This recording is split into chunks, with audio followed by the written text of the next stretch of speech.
Hello friends, welcome once again in the video.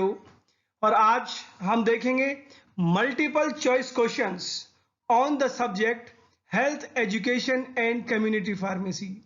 It is very useful for all competitive examination. इसमें आप देखेंगे multiple choice questions with explanation. So let us start with question number 1।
Pharmaco epidemiology is related to.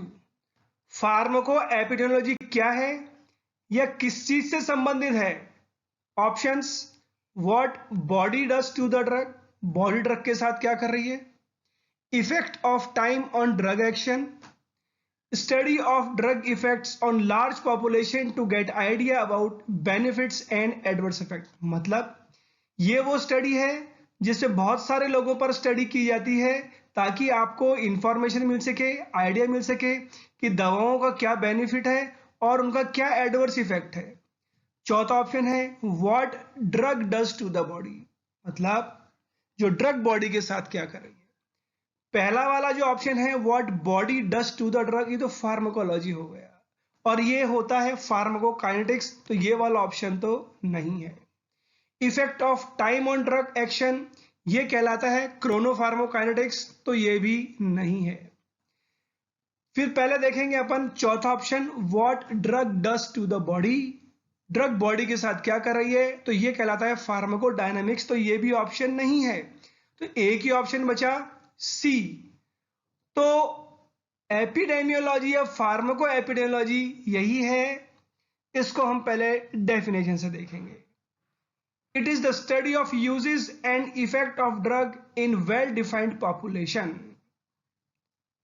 ये रहा आपके सामने, लोगों को collect किया आपने, पर्टिकुलर लोगों पर जो स्टडी की आपने ड्रग्स की कि ड्रग्स का क्या बेनिफिट है और क्या एडवर्स इफेक्ट है, यही कहलाता है फार्माको एपिडेमियोलॉजी, जिसमें फार्मासिस्ट का एक बहुत बड़ा रोल है। क्योंकि फार्मासिस्ट कांटेक्ट में रहता है पेशेंट्स के, तो समय समय पर दवा का असर मिल रहा है या नहीं मिल रहा है, उसका क्या एडवर्स इफेक्ट है, ये इंफॉर्मेशन कलेक्ट की जा सकती है और इस तरह फार्मासिस्ट हेल्थ एजुकेशन अपना रोल प्ले करता है। मतलब फार्माको एपिडेमियोलॉजी में भी फार्मासिस्ट एक बहुत महत्वपूर्ण कड़ी है। नेक्स्ट क्वेश्चन है pharmacist plays a vital role in one of the following. किन में से फार्मासिस्ट एक महत्वपूर्ण रोल अदा करता है? Pharmaco epidemiology, chronic disease control, health education या ऑल ऑफ द अबव। तो फार्माको एपिडेमियोलॉजी तो हमने देख लिया कि फार्मासिस्ट का बहुत रोल होता है, तो इसमें तो हाँ है। इसके अलावा फार्मासिस्ट का और रोल कहां होता है, लेट अस सी। ये पार्ट है फार्मासिस्ट का। फार्मासिस्ट का एक पार्ट तो होता है डिस्पेंसिंग ऑफ मेडिकेशन, लेकिन इसके अलावा बीपी मतलब ब्लड प्रेशर मॉनिटरिंग कंटिन्यू कर वो पेशेंट को इंफॉर्मेशन दे सकता है कि अगर ब्लड प्रेशर कंटिन्यू हाई रहा तो उसको क्रोनिक डिजीज जैसे कोरोनरी आर्टरी डिजीज हो सकती है। तो ये इंफॉर्मेशन दे सकता है फार्मासिस्ट पेशेंट को और क्रोनिक डिजीज को कंट्रोल करने में एक महत्वपूर्ण रोल अदा कर सकता है।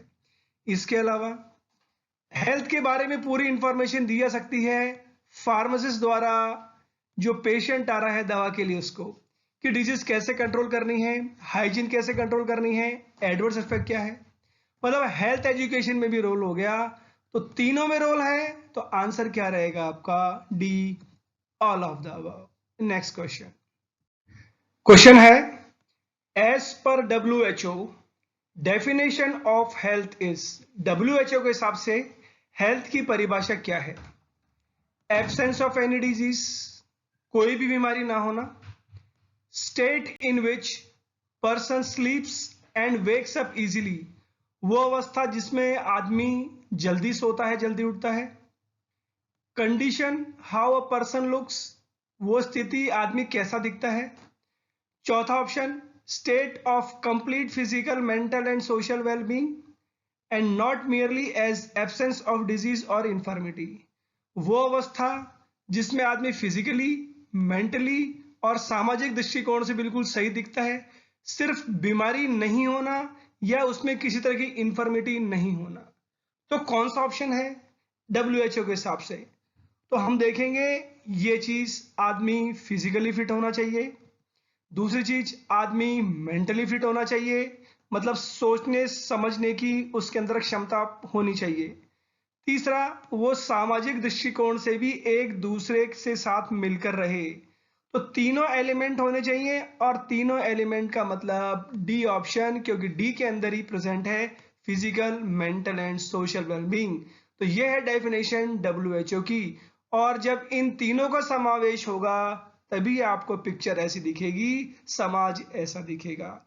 इसमें आप देख सकते हैं फिजिकल आदमी होगा या मेंटली या सोशली इंटरेक्ट होगा, तभी आपको ऐसी पिक्चर दिखाई देगी। यही उद्देश्य है हेल्थ एजुकेशन का। Next question. One of the following dimension is not the dimension of health as पर WHO। इनमें से जो दिए गए हैं कौन सा डायमेंशन नहीं है किसका? हेल्थ का WHO के हिसाब से। डायमेंशन का मतलब होता है मापक। हेल्थ को किस में देखा जाता है, किस में मापा जाता है? फिजिकल, मेंटल, सोशल, या नन ऑफ द अबव। तो हमने पिछले क्वेश्चन में देखा था कि WHO के हिसाब से फिजिकल, सोशल और मेंटल तीनों चीजें होनी चाहिए। तो हेल्थ को इन तीनों में मापा जाता है, इसलिए आपका आंसर क्या होगा? D, none of the above. कैसे? क्योंकि फिजिकल भी है इसके अंदर, इसके अलावा मेंटल स्टेटस भी होना चाहिए, आदमी मेंटली भी हेल्दी होना चाहिए, और तीसरी चीज, आदमी सामाजिक दृष्टिकोण से भी होना चाहिए। तो ये तीनों पैरामीटर होने चाहिए। तो आंसर होगा आपका D, none of the above. Next question है, which of the following is a determinant of health. Health के डिटर्मिनेंट कौन से हैं? हेल्थ किस पर डिपेंड करती है? हेरिडिटी, एनवायरमेंट, लाइफस्टाइल, या ऑल ऑफ द अबव। तो हम देखेंगे वन बाय वन। तो पहला आता है ऑप्शन हेरिडिटी। माता पिता द्वारा जो भी चीज बच्चे पर आती है वो क्या कहलाती है? हेरिडिटी। कि दोनों मिलकर, या तो इससे या दोनों से मिलकर जो चीज आती है हेरिडिटी, तो उसमें बीमारी भी आती है, तो हेल्थ भी कंफर्म हो गई इससे। तो हेरिडिटी एक डिटरमिनिंग फैक्टर है, तो इस पे तो हेल्थ निर्भर करता है। दूसरा आता है एनवायरमेंट। एनवायरमेंट का मतलब होता है आसपास का सराउंडिंग। कोई पेशेंट अगर इंडस्ट्री एरिया में रहता है जहां पर पॉल्यूशन ज्यादा है तो हेल्थ बिगड़ेगी, तो एनवायरमेंट भी क्या हो गया? डिटरमिनेंट हो गया।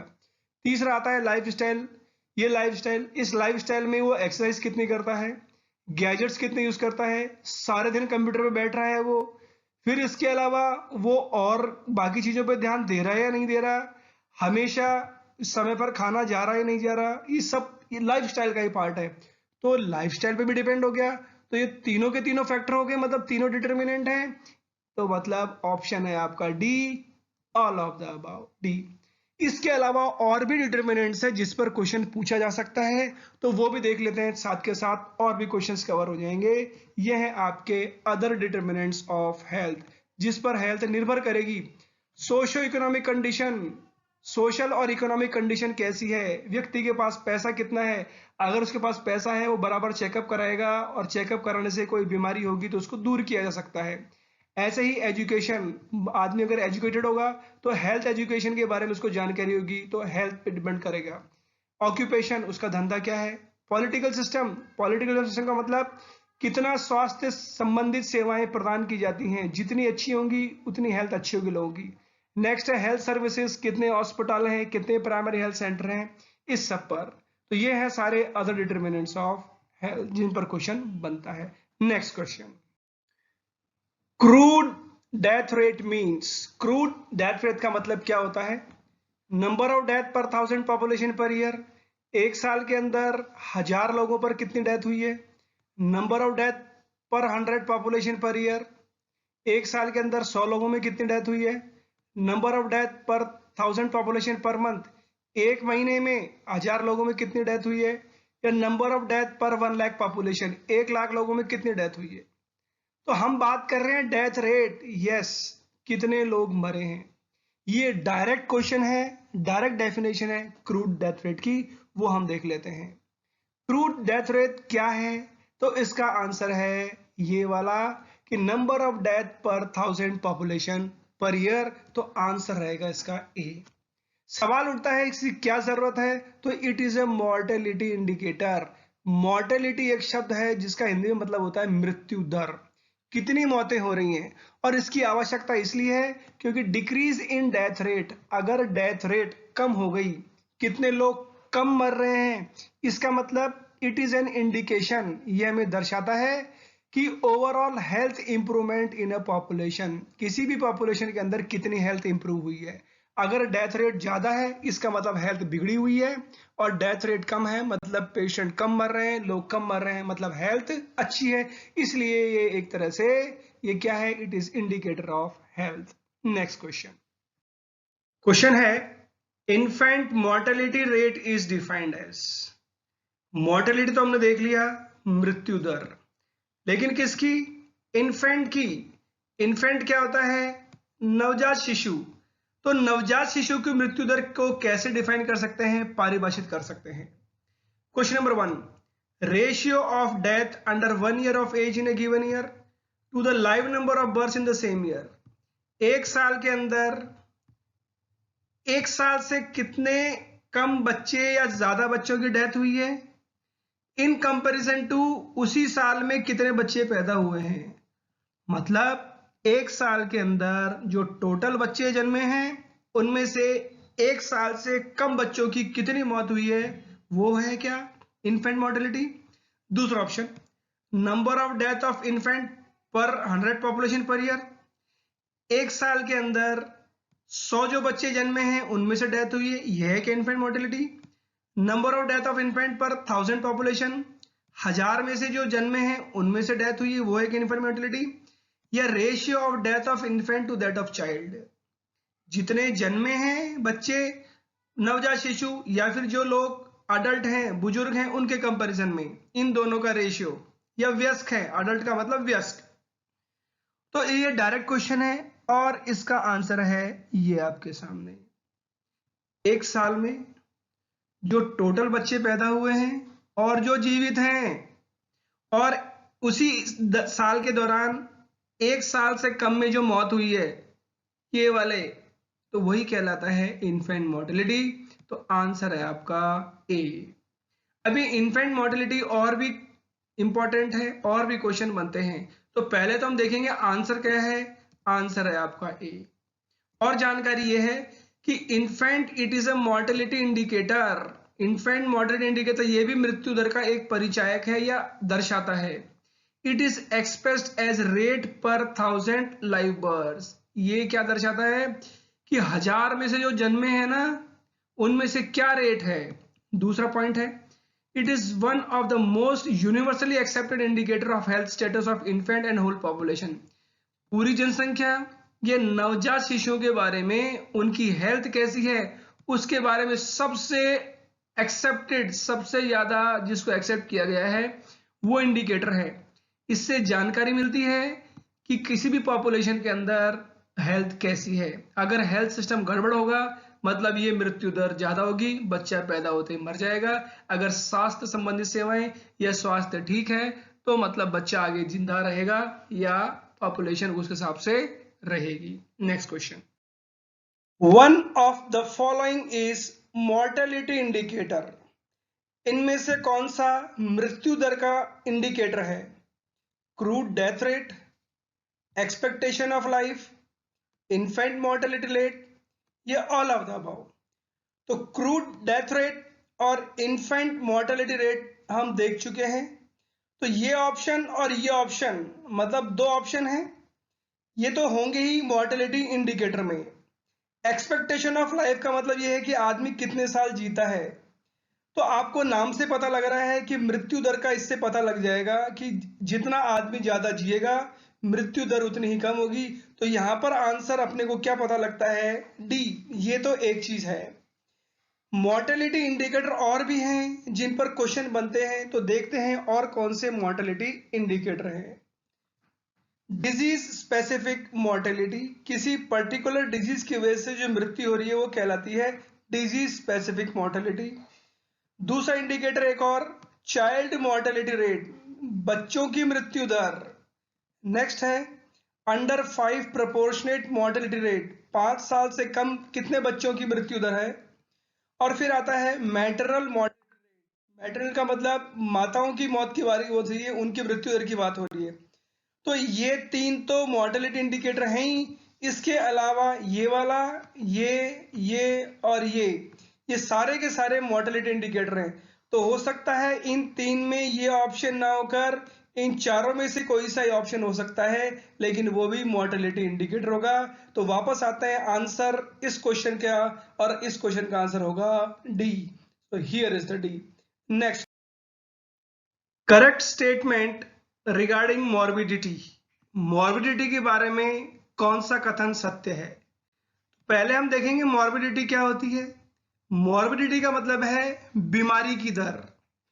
पहला option, it tells the number of death in a population occurring with in a specified time, एक निश्चित समय में एक पॉपुलेशन में कितनी डेथ हो रही है।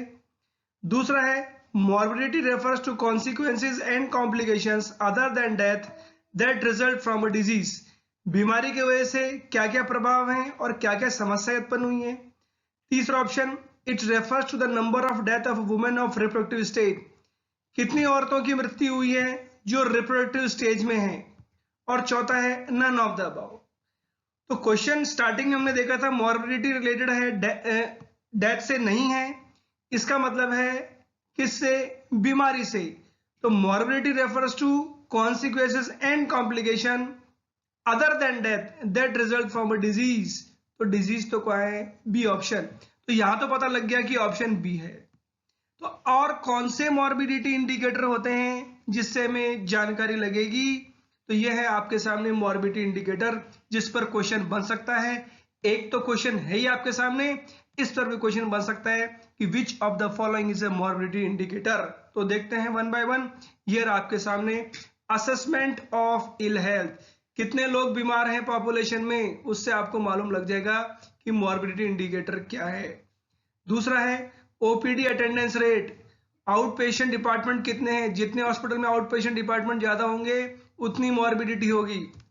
नेक्स्ट है incidence and prevalence of a particular disease, कितनी बीमारी बार बार हो रही है, कितने समय में हो रही है, तो वो भी किसका परिचायक है कि कितनी मॉर्बिडिटी है। नेक्स्ट है duration of stay in hospital, अगर कोई मरीज भर्ती होता है तो अस्पताल में कितने दिन रह रहा है। तो इनसे सब जानकारी अपने को क्या मिल रही है? बीमारी के बारे में। तो ये सारे क्या हैं? Morbidity indicator. और इस क्वेश्चन के आंसर की बात करें तो आंसर है आपका बी। तो ये रहा आपके सामने B. Next question, one of the following is not a disease agent, इनमें से कौन सा डिजीज एजेंट नहीं है? इट मींस ये पूछना चाहता है कि किसकी वजह से डिजीज नहीं होगी। पहला option virus, bacteria, fungi. Second fats, proteins, carbohydrates, vitamins. Next humidity, pressure, radiation. और फिर आता है नन ऑफ द अबव। तो भैया इन सबकी वजह से डिजीज होती है, क्योंकि वायरस, बैक्टीरिया, फंगस आप जानते हो। तो देखते हैं वन बाय वन। ये रहा, जब हम कल्चर करते हैं, अब ये कल्चर क्या है आप अलग पार्ट में देखिएगा जब हम पढ़ेंगे माइक्रोबायोलॉजी के पार्ट, जो हेल्थ, एजुकेशन और कम्युनिटी का ही पार्ट है। ये माइक्रोब की वजह से डिजीज होती है, तो ये तो डिजीज कॉजिंग एजेंट है। दूसरा है फैट्स, प्रोटीन्स, कार्बोहाइड्रेट, वाइटामिन्स, ये कहलाते हैं न्यूट्रिशनल एजेंट्स। इनकी वजह से भी डिजीज होती है, बिल्कुल होती है। अगर विटामिन को ज्यादा अमाउंट में ले लिया तो समस्या हो जाती है hyper vitaminosis.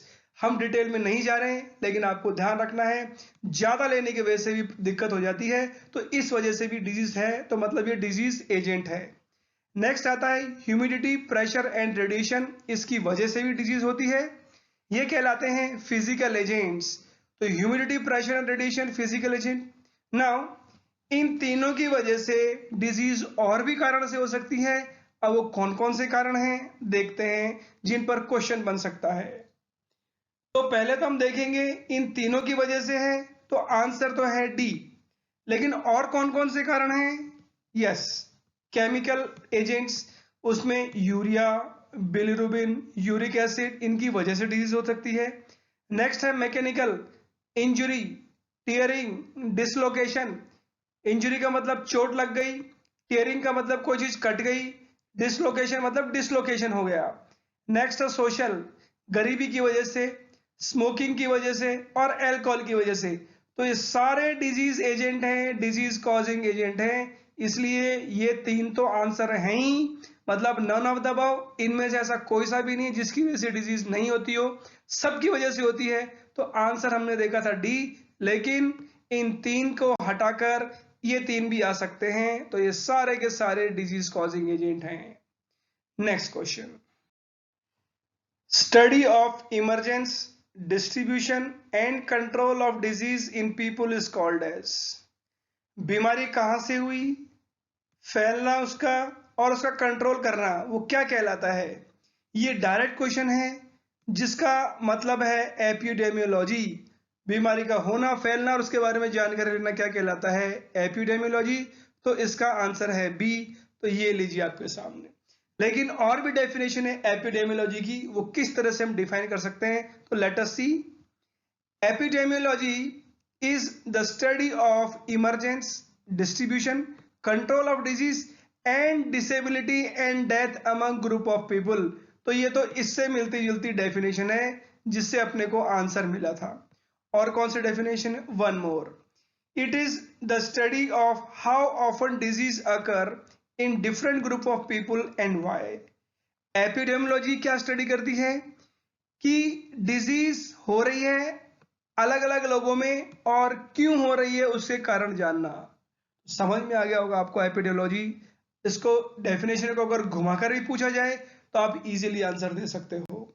Next question, question है which one of the following is not the application of epidemiology.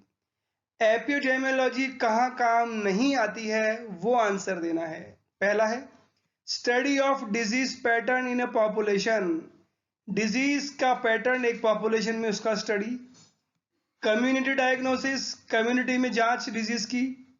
Identification of syndrome, किसी भी सिंड्रोम का पता करना। ये नन ऑफ द अबव। तो आपको पिछले क्वेश्चन में साफ पता लग गया था कि एपिडेमियोलॉजी में सारी तीनों चीज कवर होती हैं, तो आंसर तो उसका डी होगा, नन ऑफ द अबव। लेकिन इन एप्लीकेशंस के अलावा और भी क्वेश्चन बनते हैं, मतलब एपिडेमियोलॉजी के और भी एप्लीकेशंस हैं, वो कौन कौन से हैं जिन पर क्वेश्चन बनता है देखते हैं। Applications of epidemiology, evaluation of individual risk. एक इंडिविजुअल व्यक्ति के बारे में जांच कि अगर कोई आदमी खान में काम कर रहा है तो उसको किस तरह की बीमारी हो सकती है, तो ये है इवैल्यूएशन ऑफ इंडिविजुअल रिस्क। तो एपिडेमियोलॉजी यहां पर काम आती है। अगला है प्लानिंग एंड इवैल्यूएशन, आपको प्लान करना है और फिर जांच करना है, ये एप्लीकेशन एपिडेमियोलॉजी का।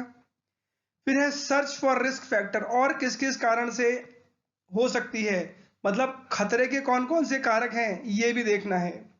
तो ये सारे फैक्टर्स या सारे किस में आते हैं? Applications of epidemiology. तो ये तीन तो हैं ही सही, इन 3 पर भी आंसर बनते हैं। हो सकता है इन 3 को हटाकर इन 3 को रिप्लेस कर दिया जाए, तो आंसर आपका है इसके अंदर डी। तो ये रहा डी आपके सामने। Next question, what is a reservoir in context to epidemiology?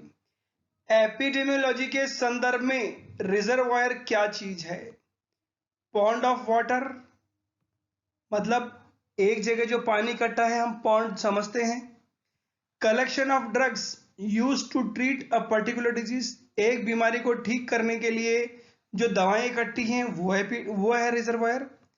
Collection of data और information about cause of disease, बीमारी किस कारण हो रही है उन कारणों को इकट्ठा करना, वो है एपिडेमियोलॉजी।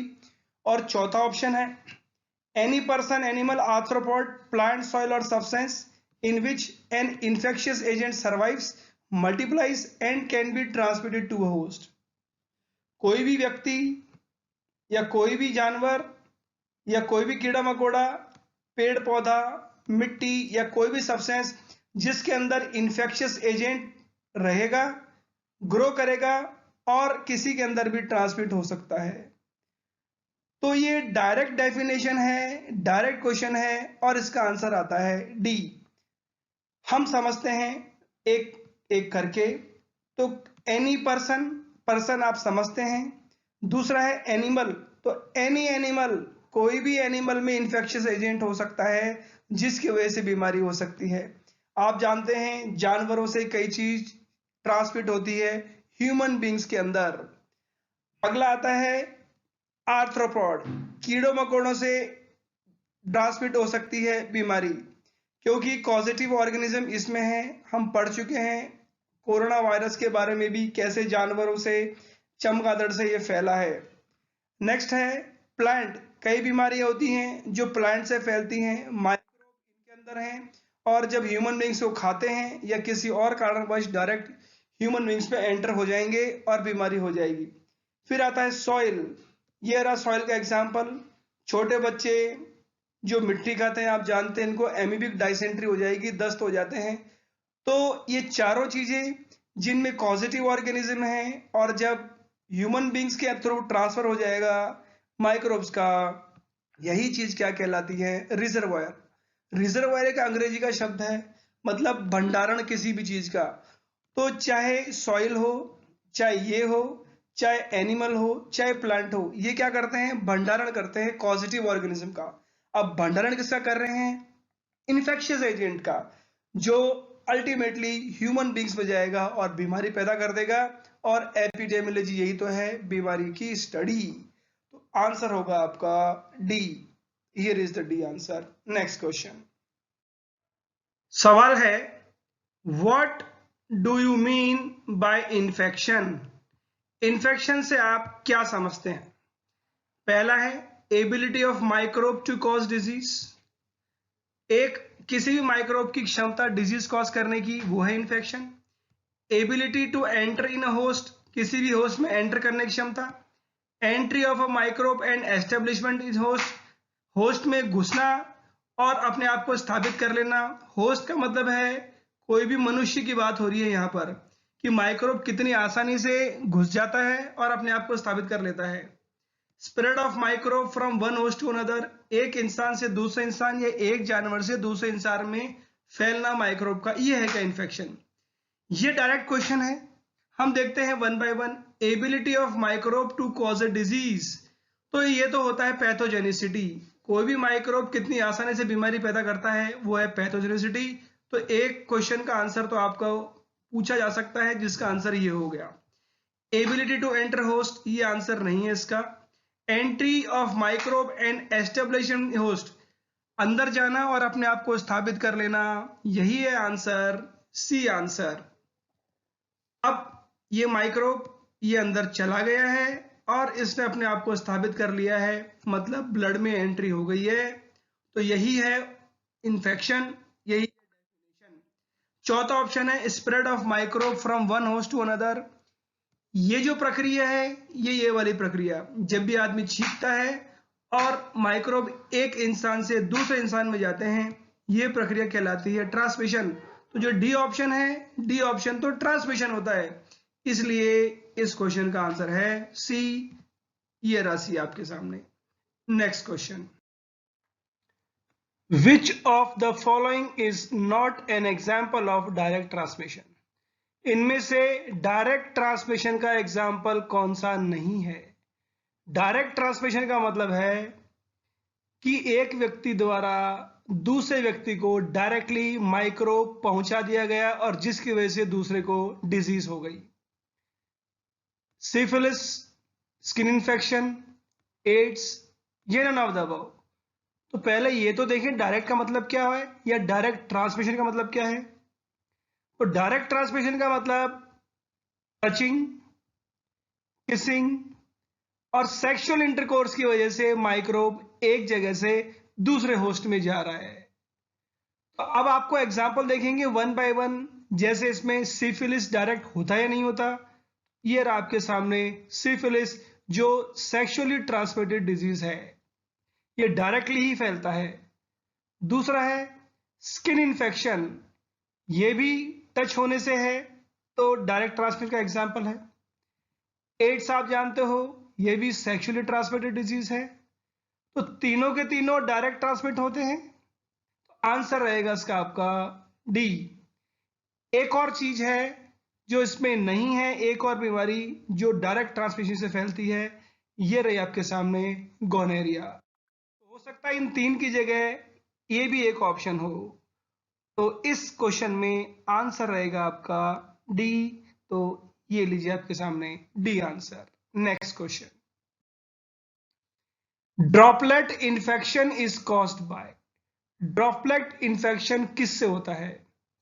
सॉइल से, लेप्रोसी से, कफिंग, स्नीजिंग एंड स्पिटिंग, खांसने से, छींकने से या थूकने से, या सिफिलिस से। तो पहले देखेंगे ड्रॉपलेट इन्फेक्शन क्या होता है। तो droplet infection is an infection through minute droplets of saliva and nasopharynx in atmosphere through spitting, talking and sneezing. Droplet infection वो इन्फेक्शन है जो किसके द्वारा होता है? बहुत छोटे छोटे ड्रॉप्स जो किसके द्वारा फैलते हैं? सलाइवा में रहते हैं, और नेजोफेरिंग्स जो आपके नाक और गले के जो सिक्रेशन है बाहर आते हैं। वो कब बाहर आते हैं? जब व्यक्ति थूकता है, बात करता है और छींकता है। तो समझ में आ गया आपको ड्रॉपलेट इन्फेक्शन के बारे में।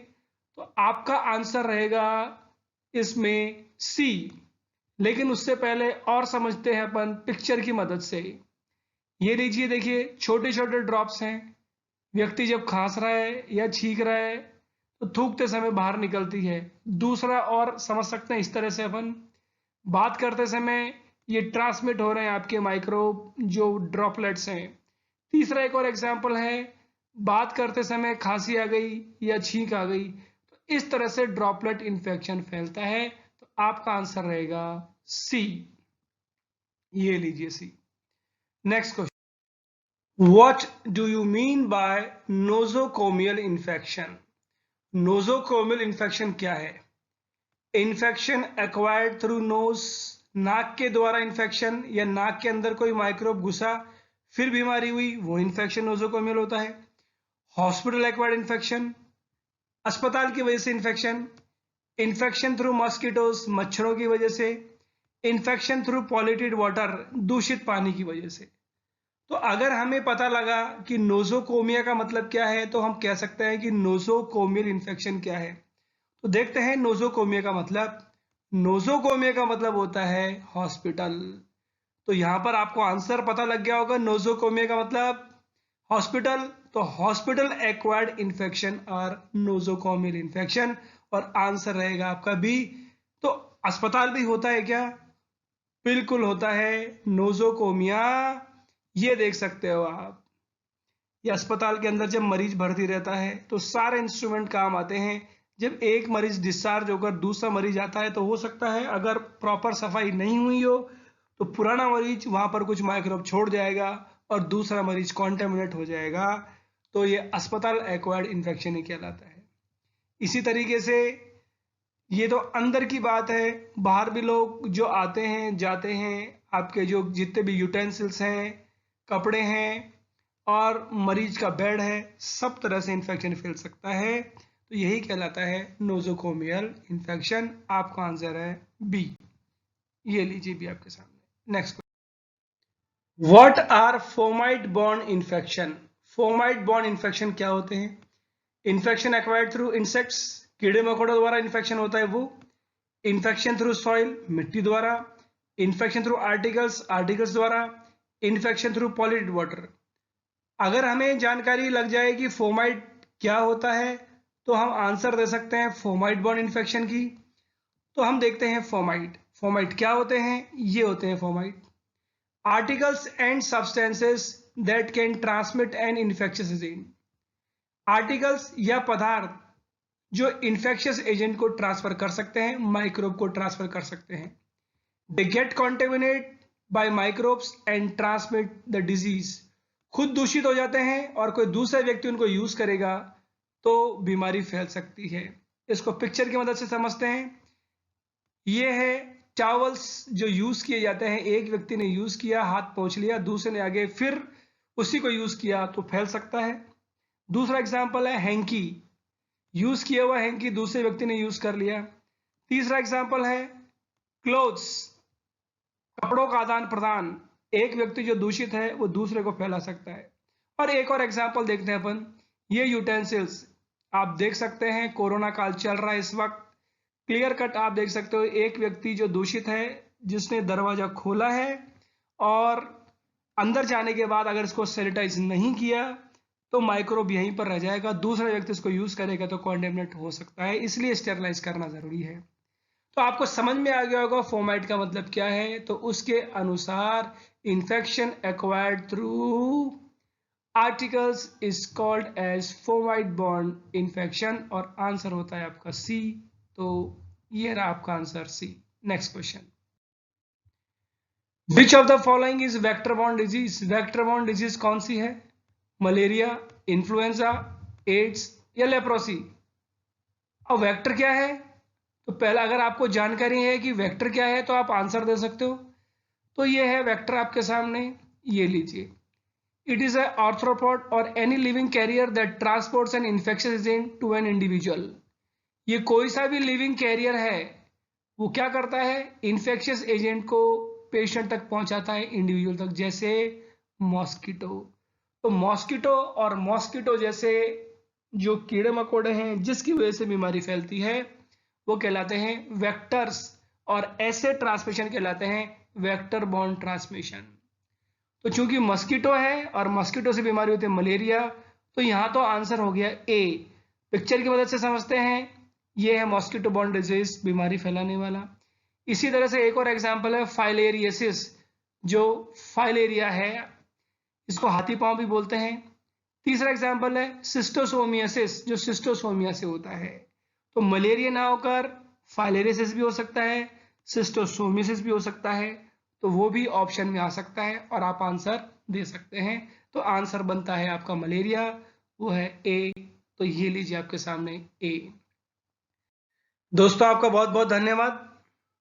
इसी तरह से कड़ी चलती रहेगी।